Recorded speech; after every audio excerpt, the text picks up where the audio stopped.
Hello everyone, welcome back to my channel, That Model Railway Guy, for a bit of a different kind of video today.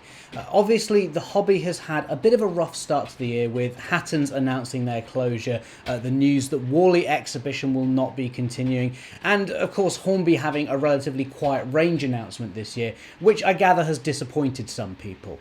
Oh, and then there were those newspaper articles as well, which were signalling the death of the hobby. So now that the dust has settled a bit and we've recovered from the initial shock, I thought it might be interesting to take a look at the implications of all these announcements and see what it means for the hobby, both in the short term but also in the longer term too. Is it true? Is this really the end of the model railway hobby that we all know and love? Well, let's dive in, shall we?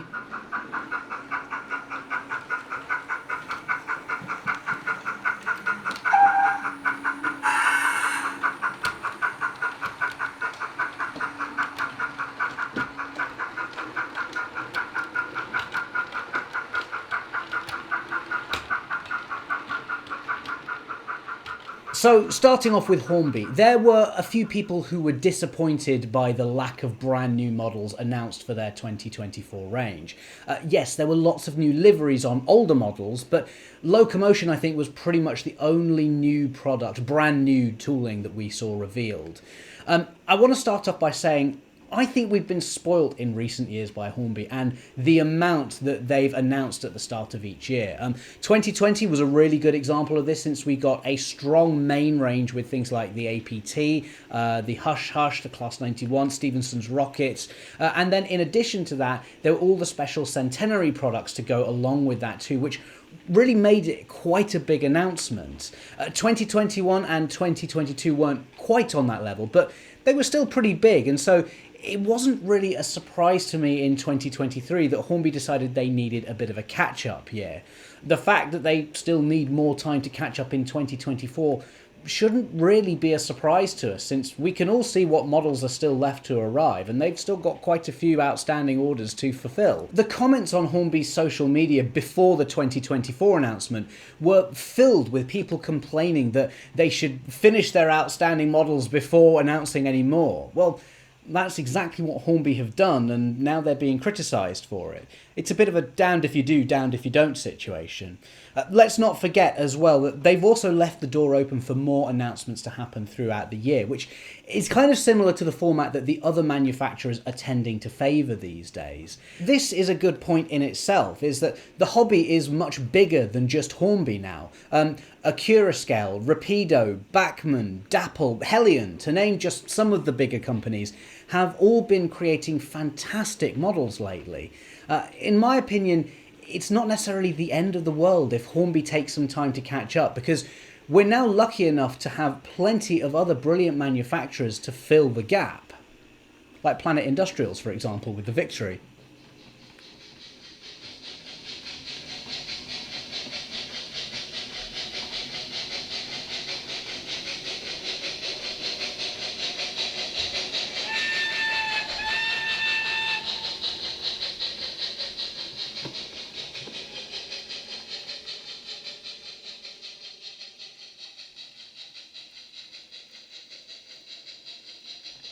I think it's fair to say that Hattons closing down was a shock for most of us, since they were one of the major retailers in the hobby with a huge online business. With the loss of Bachmann, though, a few years back, and also the pre-order situation that they had with Hornby too, that may have been a bit of a dent to them, and I suppose, looking back, I'm not sure it is so much of a surprise. I think we all just sort of expected Hattons to continue existing because it was such a huge business, but at the same time, I can't really think of the last time I bought anything from them that wasn't one of their own original models. The main thing to point out, though, is that they haven't gone bust. They've simply taken a look at what the future likely holds for them and have decided now is the best time to begin gradually winding things down. That's obviously been a very difficult but also a brave decision, one that I think Hattons should be commended for, rather than letting the company rack up tons of debt and end up with staff going unpaid. In fact, I'd just like to take this opportunity as well to send my deepest sympathies to all the staff who I'm sure have had a rather difficult start to the year. The thing is, this closure could be for a myriad of reasons that we'll just never know. It could simply be that the business is too big for it to be sustainable, or that they've had enough and they just want to move on to something different. Hattons was very popular with international customers too, and where a lot of other model shops don't tend to ship overseas or have additional fees and charges for it, Hattons were usually pretty good in this regard too, and I do wonder if that has caught up with them slightly. Right at the end of last year, they did start charging tax at the point of purchase for some countries, as well as also buying MB Klein, I think, which is an American model retailer. I do wonder if that was a potential way to avoid some of the international red tape, but if it was the case, obviously that doesn't seem to have worked. Taking a more positive outlook, though, I think that it's highly unlikely that the Hattons Originals models will disappear completely. We already know that some models, like the second batch of the Genesis coaches and the Warwell wagons, are still going to go ahead. Meanwhile, the upcoming runs of the P-Class and the Barclay locos haven't been cancelled outright just yet, and I suspect that Hattons are looking at whether they're far enough along in the production to continue with those. But longer term, I very much suspect that we'll see these models end up with another manufacturer. Don't forget, for example, last year we saw Accurascale take ownership of Hattons Class 66 tooling, and they're now making their own upgraded version of that model. So I think it's very likely we'll see something similar happen again, although not necessarily with Accurascale. I do think EFE would potentially be a really good fit, given that most of their range is built from tooling that is brought in from other places. That said, given that EFE is run by Bachmann, who weren't on great terms with Hattons, that might be a little bit of an issue. But given how highly regarded the Hattons Originals models are, I can imagine several manufacturers already being interested in taking them on, and from what I've heard, it does sound like that talks are taking place. Another perhaps more unlikely scenario is that Hattons continues on not as a retailer but as a small manufacturer instead. Like I said, I think this is unlikely, but it's not impossible. After all, we've seen small outfits like Planet Industrials, who I mentioned earlier, and KR Models. They've both brought new products to the market with relatively small teams in place, and so that is a potential option given that Hattons already have an existing range of popular models to build from. At the end of the day, though, we have to remember that Hattons, as loved as it is, it's just one retailer, and there are plenty of other major model shops still in business, so it's not like anything that Hattons was selling is suddenly going to become unavailable. Yeah, it sucks, and my heart goes out to everyone at Hattons, but ultimately things move on. In 2001 we lost BTs, in 2013 we lost Model Zone, and now in 2024 we've lost Hattons.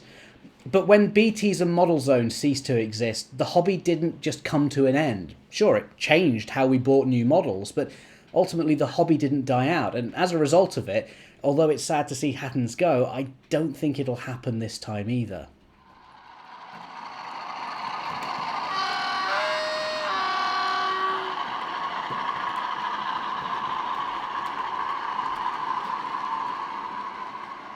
Okay, let's take a look at Warley Exhibition now, which announced it would not be returning for the foreseeable future after a vote was taken by members of the Model Railway Club. Warley had become a bit of a pilgrimage for railway modelers almost, something that you had to experience at least at some point, and in fact I did go for the very first time last year at what we now know to be the very final show. I have to admit, it did feel a little bit quiet. Admittedly, I was there on the Sunday, which generally those tend to be a bit calmer anyway, but it was certainly nothing like the horror stories I'd heard of it being overcrowded. That said, Warley Club did mention in their statement that the 2023 show was still a success. I think the crucial thing to remember here is that Warley was the only major exhibition run by volunteers, some of whom had been doing it since the very beginning, and it was a huge undertaking. I mean, what other model railway show was there that features a full-size centrepiece every year? Naturally, they wanted to be able to retire from organising such a huge, complex show, and it just seems that no one else was willing to take over the reins. Now, The one thing I do want to pick up on is how their statement made it very clear that part of their decision was due to there being a lack of younger enthusiasts, the next generation of modelers not materialising. And of course, this was the angle that a lot of the newspapers took for their articles as well. The thing is, I respectfully don't agree here. There are plenty of younger modelers out there who are interested and engaged in the hobby. They're just not joining traditional model railway clubs, and this, I suspect, is really the issue that Warley Club is facing. So, if younger enthusiasts aren't joining clubs, well, where are they? Well, simple. They're on Instagram or here on YouTube. Social media is their club. They can share updates on their layouts, take inspiration from others, connect with a wide variety of people with different interests and skills to learn from. And it's all free and can be done from the palm of your hand using one of these. I mean, one of the reasons I came back to the hobby after some time away is because I saw more and more younger people getting involved, and I was excited about what they were doing. To the point now that the vast majority of the modelers that I know are of a similar age to me. Very few, though, are members of a club, but nearly all of them have some sort of presence on Instagram or Facebook or YouTube for their layouts and their modelling projects. So, while I appreciate the reasons Warley have given for not wanting to run a large-scale show anymore, I don't think it's necessarily fair to put the blame on younger enthusiasts. If anything, that's just going to turn more people away, in my opinion. What all model railway clubs need to be looking into is how they can entice these new younger modelers into joining up, show them the benefits that they get of being part of something bigger, and maybe just engage a bit more in an online space. Look, I'm not purporting to have all the answers here, but things change and adapt over time, and that really is the key theme of this video. Exhibitions come and go, either through necessity or just through a rise or fall in popularity. Yes, Warley was one of the bigger shows on the calendar, but there are plenty of others still to enjoy. Not least is the new Model World live show being put on at the NEC in April, which looks like it could partially fill the gap that Warley is leaving behind.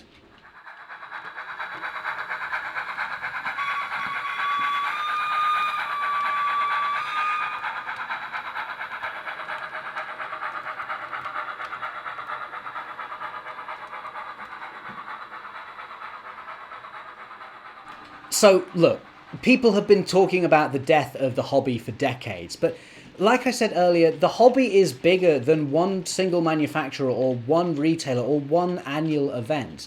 Yes, it's a shame with regards to Hattons and Warley to not have them around anymore, but in the long run, I really don't think it's as big of an issue as everyone is making out to be. And on that note, the articles that have appeared in the mainstream media are just that. Articles. They don't really mean anything. They're not written by people who have extensive knowledge or time or interest in the hobby. And they thrive on things going wrong. How often do you open a newspaper or switch on the news and the headline is, "Everything is fine, nothing went wrong today"? Never, right? I mean, instead it's some headline to grab your attention, to make you keep reading or watching. It's similar to titling a YouTube video, "The End of the Hobby." Yeah. Anyway, what I'm saying is that this is a bit of a blip. Yeah, it sucks. But honestly, life goes on, and so will the hobby. In many ways, we've never had it better. I mean, look at the amount of manufacturers we now have competing with each other and pushing the boundaries to bring us the very best models we've ever had. A decade or two ago, that was unheard of. Considering as well that we now have affordable, ready-to-run locos in O gauge and even a niche scale like 009, and even TT is making a comeback. And meanwhile, everyone in the hobby is adapting to new forms of media and new ways of sharing. This channel itself is proof of that, and I'm not the only one out there. There are tons of people sharing their model railway journeys on various forms of social media. And this is where you come in, because the way to keep the hobby alive is for you to continue taking an interest. Whether that's by joining a club or watching YouTube videos or discussing things on forums. But most importantly, keep modelling, because it doesn't really matter a huge amount what's going on in the wider hobby.